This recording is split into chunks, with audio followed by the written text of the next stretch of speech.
Hello, आप सभी का स्वागत है फिर से एक नए वीडियो में। तो आज का वीडियो बहुत ही महत्वपूर्ण होने वाला है आप सभी बच्चे के लिए। जो भी छात्र आईटीआई का फॉर्म भर दिए हैं तो आप लोग का तैयारी जो है स्टार्ट करा दिए हैं इस चैनल पे। तो आज हम देखेंगे सामान्य ज्ञान के जो है प्रीवियस ईयर क्वेश्चन 2023 का। ठीक है, तो इसमें जो है 50 ऑब्जेक्टिव क्वेश्चन देखेंगे। तो आइए शुरू करते हैं बिना समय व्यर्थ किए। अगर वीडियो अच्छा लगे तो ज़रूर से लाइक कर दीजिएगा और कौन से डिस्ट्रिक्ट से देख रहे हैं आप लोग ज़रूर हमें बता दीजिएगा, जिससे कि हमें पता चल सके जो आप लोग कौन से डिस्ट्रिक्ट से देख रहे हैं। बिहार के 38 जिला में से किस जिला से आप लोग देख पा रहे हैं हमारे वीडियो को। तो चलिए बिना समय व्यर्थ किए हुए वीडियो को शुरू करते हैं। और देखिए ये जो है एक ही एग्ज़ाम के लिए नहीं है, मल्टीपल एग्ज़ाम में काम आ सकता है। ये जो पर्सन बता रहे हैं आप लोग के लिए किसी भी कंपटीशन एग्ज़ाम में या एंट्रेंस एग्ज़ाम में काम आ सकता है। ठीक है, तो चलिए ध्यानपूर्वक देखिए और समझिए और याद रखिएगा। ठीक है, सामान्य ज्ञान विज्ञान, निम्नलिखित में से क्या ठोस, द्रव्य और गैस तीनों रूप में जो है पाया जाता है? तो तीनों रूप में क्या पाया जाता है? तो इसका राइट आंसर आप सभी का क्या हो जाएगा? तो डी ऑप्शन जो है, अधातु जो है तीनों रूप में पाया जाता है, ठोस, द्रव्य, गैस तीनों रूप में। क्लियर? उसके बाद चलिए नेक्स्ट देख लेते हैं। यहाँ पर पूछा गया था हाइड्रोजन के द्रव्यमान से ऑक्सीजन के द्रव्यमान का अनुपात हमेशा डैश होता है। तो इसका जो अनुपात होता है 1:8 होता है, यानी कि डी ऑप्शन देख सकते हैं, राइट आंसर हो जाएगा। उसके बाद चलिए नेक्स्ट देख लेते हैं। धोवन सोडा के एक अणु में पानी के कितने अणु उपस्थित होते हैं? तो कभी कभी धोवन सोडा का भी सूत्र पूछ लिया जाता है। तो आप लोग जो है 24 के सेट में देखेंगे प्रीवियस ईयर में, तो उसमें पूछा गया था। तो चलिए यहाँ पर देख लीजिए, इसका जो है राइट आंसर क्या हो जाएगा? तो 10 होता है इसमें। ठीक है, तो सी ऑप्शन जो है राइट आंसर हो जाएगा। उसके बाद चलिए नेक्स्ट पर्सन की ओर बढ़ते हैं। 18 वाट के विभवांतर वाले दो बिंदुओं के बीच 4 सी आवेश ले जाने में किए गए कार्य की मात्रा होती है। तो यह जो है मात्रा क्या होती है? तो इसका राइट आंसर हो जाएगा 72 जूल हो जाएगा। ठीक है, यानी कि सी ऑप्शन राइट आंसर हो जाएगा। उसके बाद चलिए नेक्स्ट पर्सन देख लेते हैं। जब कोई वस्तु वितीय पथ पर गति करती है तो घूर्णन करती हुई वस्तु पर केंद्र की ओर लगने वाला बल कहलाता है। तो बल जो है यह क्या कहलाता है, ये पूछा गया है यहाँ पे। तो इसका राइट आंसर हो जाएगा अभिकेंद्रीय बल कहलाता है, यानी कि सी ऑप्शन। उसके बाद चलिए नेक्स्ट पर्सन की ओर बढ़ते हैं। विटामिन सी का रासायनिक नाम क्या है? तो विटामिन सी का, आप देखिए विटामिन डी का भी कभी कभी पूछ लिया जाता है, तो ध्यान रखिएगा, कैल्सीफिरॉल। ठीक है, और यहाँ पर सी पूछा गया है, तो इसका राइट आंसर क्या हो जाएगा? तो राइट आंसर इसका जो है सी ऑप्शन राइट आंसर हो जाएगा। ठीक है, एस्कॉर्बिक एसिड, विटामिन सी, जैसे लिमसी वगैरह आता है, सेलिन आता है, विटामिन सी टैबलेट अंग्रेजी दवा में आता है। ठीक है, उसके बाद चलिए नेक्स्ट। 1 किलोवाट घंटा किसकी इकाई है? अब देखिए यहाँ पर इकाई पूछा गया है, तो ऐसा मात्रक भी पूछा जाता है, इसलिए आप लोग ध्यान रखिएगा। तो इसका जो है राइट आंसर हो जाएगा आप सभी का ऊर्जा का 1 किलोवाट है घंटा। ठीक है, इकाई है। उसके बाद चलिए नेक्स्ट देख लेते हैं। भौतिक विज्ञान में किए गए कार्य को परिभाषित किया जाता है। तो इसका राइट आंसर क्या हो जाएगा? तो यह जो है वस्तु के विस्थापन द्वारा जो है किया जाता है। बी ऑप्शन राइट आंसर होगा। यहाँ पर देखिए, यहाँ पर बी और सी, ठीक है, बी और सी दोनों होगा। ओके, तो यहाँ पर देखिए वस्तु का कार्यान्वित बल द्वारा, यानी कि बी और सी दोनों सही है। ठीक है, उसके बाद चलिए नेक्स्ट पर्सन देख लेते हैं। साबुन में क्या पाया जाता है? तो साबुन में जो है क्या पाया जाता है, आप लोग यूज करते हैं लेकिन आज तक नहीं जानते होंगे, तो याद रखिएगा साबुन में जो है क्या पाया जाता है। ठीक है, तो इसका राइट आंसर हो जाएगा आप सभी का उच्च अनुभार वाले कार्बनिक जो है वैसीय अम्लों के सोडियम या पोटेशियम लवण। क्लियर? उसके बाद चलिए नेक्स्ट पर्सन की ओर बढ़ते हैं। यहाँ पर पूछा गया था फ्यूज तार का गलनांक डैश है। तो फ्यूज तार का देखिए, अगर 10th में आप लोग सही से पढ़े होंगे तो ये सब प्रश्न आप लोग के लिए आसान होगा। 10th अगर सही से नहीं पढ़े होंगे, याद नहीं रखे होंगे सवाल, तो ये आपको रटना पड़ेगा, याद रखना पड़ेगा। ठीक है, तो चलिए इसका राइट आंसर हो जाएगा कम होता है। फ्यूज तार का जो है गलनांक कम होता है। क्लियर। उसके बाद चलिए नेक्स्ट प्रश्न की ओर बढ़ते हैं। निम्नलिखित में से कौन से तत्व का रासायनिक प्रतीक लेटिन से लिया गया है? तो इसका राइट आंसर क्या हो जाएगा? तो 61 का जो है राइट आंसर हो जाएगा आप सभी का आयरन का, यानी कि सी ऑप्शन। उसके बाद चलिए नेक्स्ट प्रश्न देखते हैं। निम्नलिखित में से किस अभिक्रिया में ऑक्सीजन हवा में मुक्त होती है? तो ऑक्सीजन जो है हवा में मुक्त होती है, यानी कि स्वतंत्र होती है। तो ये जो है प्रकाश संश्लेषण, ये ऑप्शन राइट आंसर हो जाएगा। उसके बाद चलिए नेक्स्ट। सामान्य तौर पर विद्युत धनात्मक तत्वों की संयोजकता होती है, तो इसकी संयोजकता क्या होती है? तो सी ऑप्शन जो है राइट आंसर हो जाएगा, 1 2 3 होता है। उसके बाद चलिए नेक्स्ट प्रश्न देख लेते हैं। जब तक किसी पिंड का जो है असंतुलित बल लागू किया जाता है, तब इसकी जो है डैश में नियंत्रण परिवर्तन होता रहता है, यानी कि निरंतर परिवर्तन होता रहता है। तो इसका राइट आंसर क्या हो जाएगा? तो आप सभी का बी, चाल परिवर्तन होते रहता है। ठीक है। उसके बाद चलिए नेक्स्ट देख लेते हैं। यहाँ पर पूछा गया है, आधुनिक आवर्त श्रेणी में कौन से समूह के तत्वों का बाहरी कोष जो है पूर्ण होता है? तो कौन से तत्वों का जो है बाहरी कोष पूर्ण होता है? तो 18वें का जो है पूर्ण होता है, यानी कि डी ऑप्शन राइट आंसर हो जाएगा। उसके बाद चलिए, गलेना किसका जो है अयस्क होता है? तो इसका राइट आंसर हो जाएगा बी ऑप्शन। ठीक है, सल्फाइड अयस्क राइट आंसर हो जाएगा। उसके बाद चलिए नेक्स्ट प्रश्न देख लेते हैं। किसी वस्तु के कार्य करने की क्षमता को कहते हैं, तो किसी वस्तु की कार्य करने की क्षमता को हम लोग क्या कहते हैं?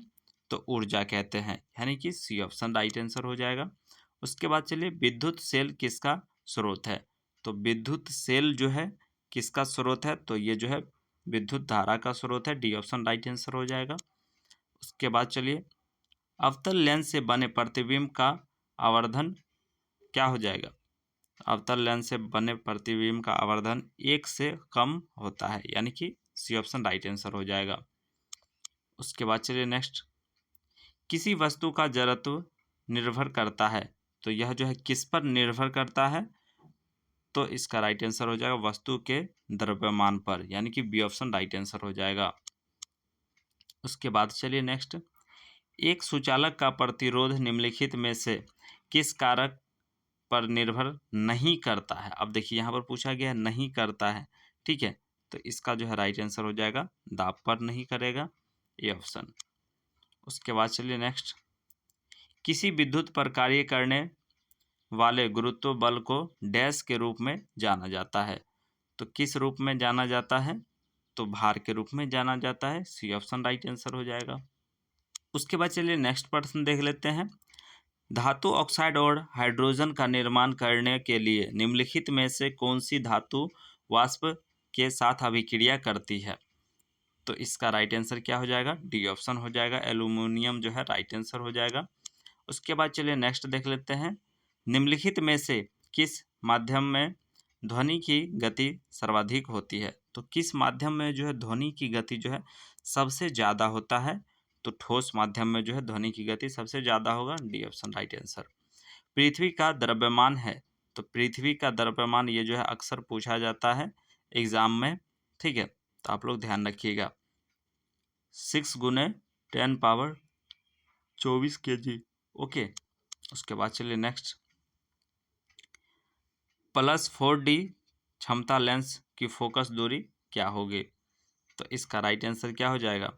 बी ऑप्शन राइट आंसर हो जाएगा, +0.25 m, ठीक है, मीटर। उसके बाद चलिए नेक्स्ट। किस रंग में परिकिरण सबसे अधिक होता है? ये भी क्वेश्चन काफ़ी बार रिपीटेड क्वेश्चन है, ठीक है, तो बैगनी रंग में जो है सर्वाधिक होता है। उसके बाद चलिए, सदिश राशि है, तो देखिए सदिश राशि अदिश राशि भी पूछा जाएगा, आप लोग ध्यान में रखिएगा, ठीक है, इस तरीके के प्रश्न को। तो ये जो है बल इसका राइट आंसर हो जाएगा, सदिश राशि बल है। ठीक है, और जो भी बचा यहाँ पर जो है यह अदिश राशि है। ठीक है, चाल, कार्य, ये सब अदिश राशि है। उसके बाद चलिए यहाँ पर देख लेते हैं 1a बराबर क्या होगा। तो यहाँ पर पूछा गया 79 का जो है राइट आंसर आप सभी का हो जाएगा ए ऑप्शन। ठीक है, 10 पावर माइनस 10m। उसके बाद चलिए नेक्स्ट देख लेते हैं, किसी गोलीय दर्पण की फोकस दूरी तथा उसकी वक्रता त्रिज्या में संबंध दर्शाता है। तो ये जो है किसको दर्शाता है, तो इसका राइट आंसर जो हो जाएगा आप सभी का यहाँ पर देख सकते हैं F बराबर R/2। ठीक है, R/2। उसके बाद चलिए नेक्स्ट, धातु के किस गुण के कारण उसके जो है पत्थर बनने में आसानी होती है। तो पाथर बनने में आसानी होती है, तो इसका राइट आंसर क्या हो जाएगा, तो सी ऑप्शन जो है इसका राइट आंसर हो जाएगा। ठीक है, अधात्व धरणीयता। ठीक है, उसके बाद चलिए नेक्स्ट प्रश्न की ओर बढ़ते हैं, उस लवण का उदाहरण निम्न में से कौन सा है जिसके जलीय विलयन का जो है पीएच मान 7 से कम होता है। अब देखिए यहाँ पर जैसे कि आपको पहले ही बताया पीएच मान से रिलेटेड भी क्वेश्चन रहता है, तो यहाँ पर देखिए आ गया। तो इसका जो है राइट आंसर क्या हो जाएगा, सी ऑप्शन जो है राइट आंसर हो जाएगा, अमोनियम क्लोराइड। ओके,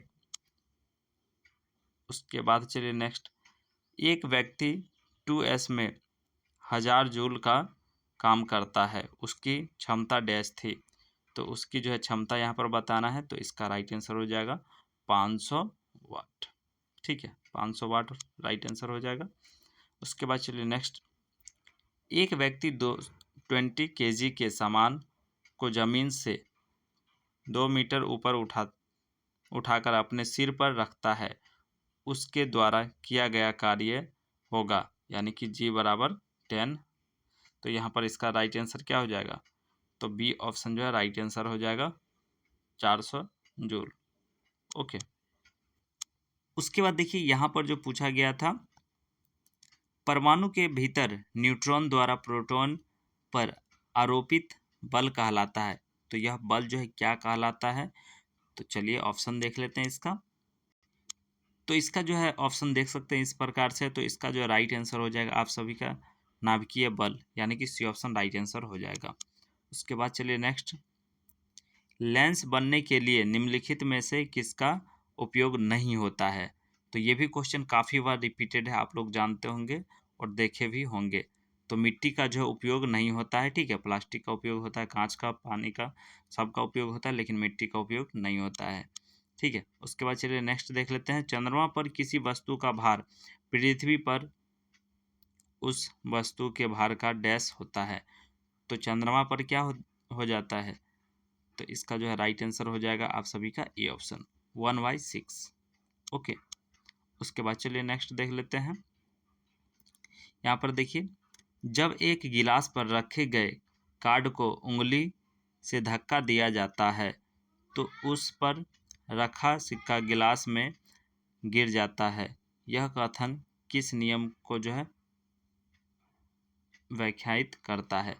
तो इसका जो है कथन बताना है, तो इसका राइट आंसर क्या हो जाएगा, 88 का जो है राइट आंसर हो जाएगा डी ऑप्शन। ठीक है, जड़त्व का नियम राइट आंसर हो जाएगा। उसके बाद चलिए नेक्स्ट देख लेते हैं, कांस्टेंट डैश धातुओं के जो है मिश्रित करके बनाया जाता है। तो इसका राइट आंसर हो जाएगा आप सभी का CuNi। ठीक है, उसके बाद चलिए नेक्स्ट प्रश्न की ओर बढ़ते हैं, यहाँ पर पूछा गया है, परमाणु क्रमांक 57 वाला तत्व संबंध रखता है। तो ये जो है किससे संबंध रखता है, तो बी ऑप्शन इसका राइट आंसर हो जाएगा, बी ब्लॉक से संबंध रखता है। उसके बाद चलिए, कार्य करने की दर डैश कहलाती है। तो कार्य करने की दर जो है क्या कहलाती है, तो शक्ति कहलाती है, यानी कि ए ऑप्शन राइट आंसर हो जाएगा।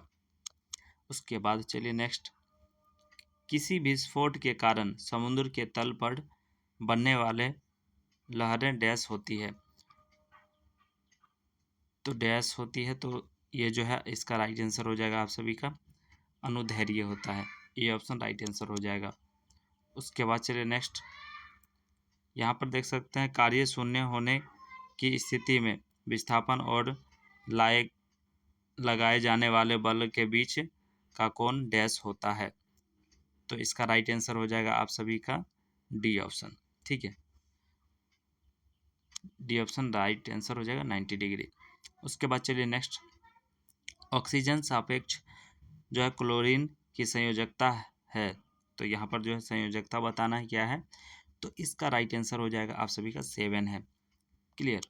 उसके बाद चलिए नेक्स्ट, अधिक अंतरकोशिकीय प्रसार के लिए डैश कोशिकाएं विरल रूप में जो है संचालित होती है। तो इसका राइट आंसर क्या हो जाएगा, तो डी ऑप्शन इसका राइट आंसर हो जाएगा। ठीक है, पेरेन्काइमा राइट आंसर होगा। उसके बाद चलिए नेक्स्ट, हमारे आँख की दूरी बिंदु होती है। तो हमारे आँख की जो है दूरी बिंदु क्या है, तो इसका राइट आंसर, ये भी क्वेश्चन काफ़ी बार रिपीटेड क्वेश्चन है, ध्यान रखिएगा आप सभी। ठीक है, तो अनंत है। ठीक है, हमारे आँख की दूरी बिंदु जो है अनंत है। यहाँ पर 96 का बी ऑप्शन राइट आंसर हो जाएगा। ठीक है, उसके बाद चलिए, 1 हर्स पावर कितने वाट के बराबर होता है। तो 1 हर्स पावर जो है 746 वाट के बराबर होता है। क्लियर। उसके बाद देखिए यहाँ पर जो पूछा गया था, भार का मात्रक क्या होता है। तो भार का मात्रक देखिए हम पहले भी कहे थे और अभी भी 2% इस तरीके के देख गए इस 50 क्वेश्चन में। ठीक है, तो इसका राइट आंसर क्या हो जाएगा, 98 का जो है बी ऑप्शन राइट आंसर हो जाएगा, न्यूटन होता है। ठीक है, उसके बाद चलिए नेक्स्ट, प्रकाश वर्ष डैश का मात्रक है। तो प्रकाश वर्ष जो है डैश का मात्रक है। तो इसका राइट आंसर क्या हो जाएगा, तो बी ऑप्शन दूरी का। ठीक है, 3 क्वेश्चन उस तरीके के दिख गए। उसके बाद देखिए, वेग में परिवर्तन की दर को क्या कहते हैं। तो वेग में परिवर्तन की दर को जो है हम लोग क्या कहते हैं, तो त्वरण कहते हैं। बी ऑप्शन राइट आंसर हो जाएगा। तो आपने देखा आज के वीडियो में जो है साइंस का 50 ऑब्जेक्टिव क्वेश्चन।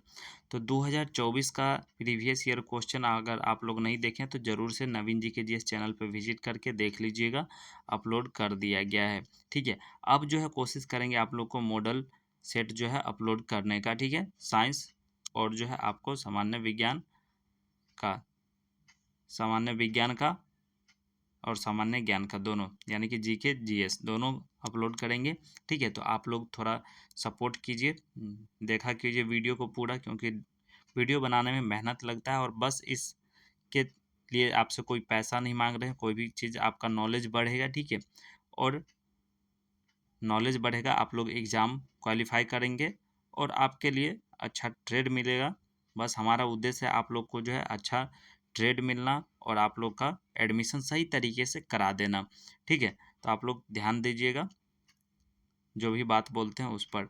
और आने वाले दिनों में कोई भी डाउट हो आईटीआई से रिलेटेड तो बेधड़क पूछ सकते हैं, कमेंट कर सकते हैं, कोई भी दिक्कत नहीं, ज़रूरत आने पर जो है आपको फ़ोन नंबर भी प्रोवाइड करा देंगे। ठीक है, तो चलिए फिर मिलेंगे हम नेक्स्ट वीडियो में, तब तक के लिए जय हिंद जय भारत।